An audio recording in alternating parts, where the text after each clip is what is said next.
Hi friend, देखिए आज हम विलोपन विधि से सवाल हल कर रहे 10वां मैथ एनसीईआरटी को, जो बिहार बोर्ड में पूछे जाएंगे। बार बार ये सवाल पूछे जाते हैं। देखो किस तरह हम हल करते हैं। 2x प्लस 3y बराबर 13, 4x प्लस 5y बराबर 23 ले लिया हम। समीकरण 1, समीकरण 2। अब क्या करेंगे हम, देखो बनाने का विलोपन विधि बनाने का नियम देखो। समीकरण 1 में 2 का गुना करने पर, 2 से गुना करने पर तो समीकरण 1 मेरा कितना है 2x। 2 से गुना कर रहे हैं तो देखो 2 दूना 4x प्लस 2 तिया, इसको करेंगे 2 तिया तो 6y बराबर 13 दूना 26। 13 दूना 26 मेरा कितना निकल गया ये समीकरण 3। अब देखो हम समीकरण 2 में समीकरण 2 को लिखेंगे समीकरण 2 को 3 से क्या करने पर, घटाने पर तो मेरा समीकरण देखो दोनों लिख लेते हैं। समीकरण 3 और 2 तो 3 क्या है मेरा 4x प्लस 6y बराबर 26। उसके बाद देखो मेरा 2 समीकरण कहाँ, तो 4x प्लस 5y बराबर 23। अब देखो क्या करेंगे, इसको क्या करेंगे, पहले हम घटाने पर तो क्या करें, घटा हम क्या करते हैं सबसे पहले चिन्ह को चेंज करते थे। देखो प्लस में तो क्या कर लेंगे माइनस, ये देखो प्लस में तो क्या करेंगे माइनस, ये भी देखो प्लस में है तो ये क्या करेंगे माइनस। तो देखो अब देखो ये प्लस और माइनस को घटाएंगे तो दोनों को दोनों काट देंगे। अब देखो मेरा कितना हो जाएगा y बराबर 26 में 23 घटाएंगे तो 3, ये हो गया। अब देखो मेरा यहाँ समीकरण 1 में क्या चीज़ का मान रखने पर, y का मान रखने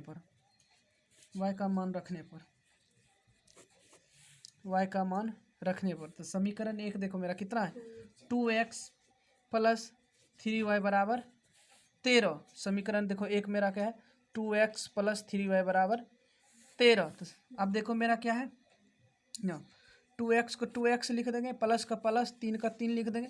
देखो मेरा y का मान कितना आ रहा है तो गुने 3 बराबर कितना लिख देंगे 13। तो 2x प्लस 3 तिया 9 गुना कर देंगे तो बराबर 13। अब देखो 2x को 2x लिख देंगे और 13 ये देखो प्लस है तो बराबर का आगे चला जाएगा तो क्या होगा माइनस। तो 2x बराबर कितना आ जाएगा 4। मेरा कितना आ गया 4। देखो x बराबर 4/2, 2 एक और 2 दूना 4, तो x बराबर में इतना कितना आ रहा है 2 आंसर। अब देखिए मेरा x बराबर मेरा कितना आंसर आया 2 और y बराबर कितना आया मेरा 3। देखिए बन गया पूरी सवाल मेरा हल। और देखिए हम एक चीज़ छोड़ रहे हैं कि देखिए जब भी अगर सवाल बनाए तो हम ये चिन्ह नहीं छोड़ेंगे, या तो ये चिन्ह देंगे, या तो और का चिन्ह, या तो या का चिन्ह देंगे। समीकरण बनाने का सबसे बड़ा नियम यही है। तो हम सबसे पहले चिन्ह को ये देंगे चिन्ह। अब देखिए एक ट्रिक्स विलोपन विधि ये रहा, और इसी ट्रिक्स को हम देखिए फिर दूसरे विधि से हम देखिए बना कर दिखाते हैं। दूसरे विधि से देखिए, चलिए सवाल नंबर इधर सही से देख लीजिए, पहले सही से विलोपन विधि से, समीकरण विलोपन विधि से इसी देखिए विलोपन विधि को हम फिर से शॉर्ट ट्रिक्स दूसरा तरीका से देखिए किस तरह बनाया जाता है। देखिए हम वो बना के दिखाते हैं, यही समीकरण को हम दूसरा ट्रिक से देखिए किस तरह तुरंत, देखिए मिनट ना लगेगा, सब मिनट में पूरी सवाल का हल। देखिए फिर से विलोपन विधि का दूसरा नियम, विलोपन विधि का दूसरा नियम बना रहे, दूसरे नियम से बना रहे। देखिए किस तरह बन रहा, बताइएगा कमेंट करके कि कौन सा आप लोगों का नियम अच्छा लगा। 2x प्लस 3y बराबर कितना था 13। और 4x प्लस 5y बराबर कितना था 23। तो समीकरण 1। समीकरण 2 क्या करेंगे हम डायरेक्ट, देखो उतना नहीं, दो समीकरण हम सीधे 2 से सिर्फ गुना करने पर क्या करेंगे, गुना करने पर समीकरण 2 में। तो क्या आया मेरा, तो 4x प्लस द्वितीय 6y बराबर 13 दूना 26। ये क्या हो गया मेरा समीकरण 3। अब देखो 4x समीकरण 1 को ले लेते 2 को, तो प्लस 5y बराबर कितना आ गया 23। अब देखो इसको क्या करेंगे सीधा घटाने पर, इस समीकरण कितना लिख दिया हम 2। समीकरण 3 को 2 से घटाने पर, देखो घटाने पर क्या लिख देते हैं सीधा घटाने पर। अब देखो इसको घटाओ में क्या करते हैं हम भी चिन्ह को चेंज कर देते हैं, इसको भी चेंज माइनस, और ये प्लस में है तो माइनस। देखो दोनों को दोनों काट देते हैं, कितना लिखा y बराबर कितना निकल रहा है मेरा 3। अब देखो डायरेक्ट सीधा लिख लेंगे समीकरण 1 में क्या का मान रखने पर, y का मान रखने पर, y का मान रखने पर, y का मान रखने पर। अब देखो समीकरण 1 कितना है मेरा 2x प्लस 3y बराबर 13। तो देखिए मेरा 2x, देखो 2x का जाती नहीं है तो ठीक है। देखो फिर 3 का 3 लिख दिया, y का मान कितना मेरा आया, तो गुना में आ जाएगा 3, तो बराबर कितना हो गया 13। अब देखिए 2x प्लस 3 थिया, दोनों को गुना कर देंगे 9 बराबर 13। 2x बराबर 13 और प्लस है तो इसके आगे चला जाएगा तो माइनस। 2x बराबर कितना आया मेरा 4। अब देखिए x बराबर ले लेते हैं 4/2, तो भाग देते हैं 2 1 और 2 दूना 4। अब देखिए x बराबर कितना आया मेरा 2 आंसर। अब देखिए y का भी मान कितना निकला है 3 और x का मान 2। ये क्या हुआ मेरा आंसर विलोपन विधि से। देखिए चिन्ह देने नहीं भूलेंगे हर वक्त, यही इसी पर नंबर सबसे ज़्यादा मिलता है। देखिए अब ये नियम देखिए कि वही विलोपन विधि है, देखिए किस नियम से, दूसरे नियम से। आप बताइएगा कमेंट करके कौन सा नियम आप लोगों को अच्छा लगा विलोपन विधि से। ये सवाल बार बार बोर्ड में पूछा जाता है, बार बार।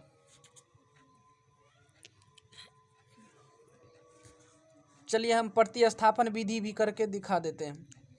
प्रतिस्थापन विधि से भी इसको हल करके हम दिखा देते हैं कि किस तरह प्रतिस्थापन विधि से भी हल किया जाता है। देखिए प्रतिस्थापन विधि से भी 2 तरह से हल किया जाता है, तो देखिए हम आज एक ही तरह से सिखा देते हैं। सबसे पहले अब क्या लिखते हैं, प्रतिस्थापन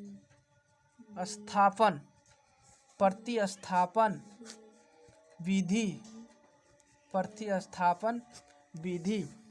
अब देखिए मेरा सवाल नंबर कितना था 2x प्लस 3y बराबर 13। देखिए 4x प्लस 5y बराबर कितना आ गया मेरा 23। तो समीकरण 1 समीकरण 2। अब देखिए समीकरण 1 से प्रतिस्थापन विधि से बना रहे समीकरण 1 से, तो समीकरण 1 मेरा कितना है 2x प्लस 3y बराबर कितना आ गया 13। तो 2x बराबर 13 माइनस, ये देखिए प्लस चला जाएगा इसके आगे तो क्या हो जाएगा माइनस, तो 3y। अब देखिए x बराबर क्या हुआ 3 माइनस 13 माइनस 3y बट्टा क्या लिखेंगे 2। अब देखिए हम यहाँ फिर से देखिए क्या करेंगे, समीकरण 2 में क्या चीज़ का मान रखने, x बराबर मेरा कितना आया 3 माइनस 3y बट्टा 2, क्या रखने पर x का मान रखने पर, x का मान रखने पर। अब देखिए समीकरण 2 मेरा कितना है 4x प्लस 5y बराबर कितना है 23 आया। अब देखिए क्या करेंगे हम 4 कोमा ले लेते हैं और 13 माइनस 3y बट्टा 2। अब उसके बाद क्या है प्लस 5y बराबर 23।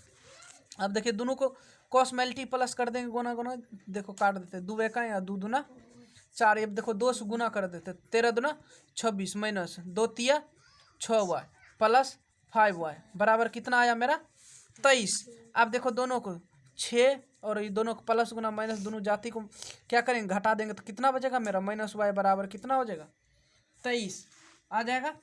अब देखो इस क्या करेंगे, माइनस वाई ले लेते हैं बराबर 23 माइनस क्या करेंगे 26 माइनस वाई बराबर कितना बच रहा है मेरा 3। तो माइनस और माइनस को काट दिए तो कितना बच रहा है मेरा 3। अब क्या करेंगे समीकरण अब देखिए यहाँ समीकरण 1 भी ले लेते तो भी मेरा मान निकल जाता है, या तो समीकरण में x का मान ये रख लेते हैं तो भी देखो मेरा मान निकल जाता है। तो हम सबसे पहले देखो क्या करते हैं, तो समीकरण 1 ले लेते हैं, या तो समीकरण देखो कैसे, तो आप देखो समीकरण 1 में क्या का मान रखने पर, y का मान रखने पर, समीकरण 1 मेरा कितना है 2x प्लस 3y बराबर कितना है 13। तो 2x को देखो क्या 2x का मान नहीं है तो 2x को 2x लिख देंगे प्लस 3 गुने क्या होगा 3, तो बराबर कितना आया मेरा 13। देखो 2x प्लस 9 बराबर कितना आया 13। तो 2x बराबर देखो 13 माइनस 9, देखो 2x बराबर कितना आया मेरा 4। अब देखो इसी को सवाल का हम यहाँ तक ले लेते हैं अच्छा से देखो। अब क्या करेंगे देखो x बराबर ले लेते हैं 4/2, तो 2 एक x बराबर कितना आया मेरा 2, और y बराबर मेरा कितना मान आया 3, और x बराबर मेरा 2। देखिए ये मेरा सवाल हल। अब देखिए चिन्ह देना नहीं भूलेंगे, बार बार ये चिन्ह हम भूल जाते हैं, इस चिन्ह कभी भी भूलिएगा नहीं, या तो और लगाइए या तो ये चिन्ह का लगाइएगा। देखिए ये मेरा हुआ क्या प्रतिस्थापन विधि से। ये सवाल देखिए दोनों तरीका से, देखिए विलोपन विधि भी दे, विलोपन विधि दे तो भी, विलोपन विधि नहीं दे तो भी देखिए प्रतिस्थापन विधि दे तो या विलोपन विधि से दे। देखिए सही से कितने हम ये 4 तरीका से हल कर सकते हैं, 4 तरीका से। देखिए ये देखिए क्या हुआ विलोपन विधि, क्या हुआ ये है विलोपन विधि से, और प्रतिस्थापन विधि दोनों से हम हल कर दिए। देखिए विलोपन विधि एक और विधि से हल किए हुए हैं, देख लीजिए। ये परीक्षा में बार बार पूछा जाता है सवाल, बार बार बिहार बोर्ड एग्जाम में बार बार ये सवाल पूछा जाता है। देखिए किस तरह बनाया जाता है। प्लीज़ भाई लोग शेयर कमेंट और सब्सक्राइब चैनल को करें, इसी तरह कितना वीडियो नए नए बनाते रहेंगे।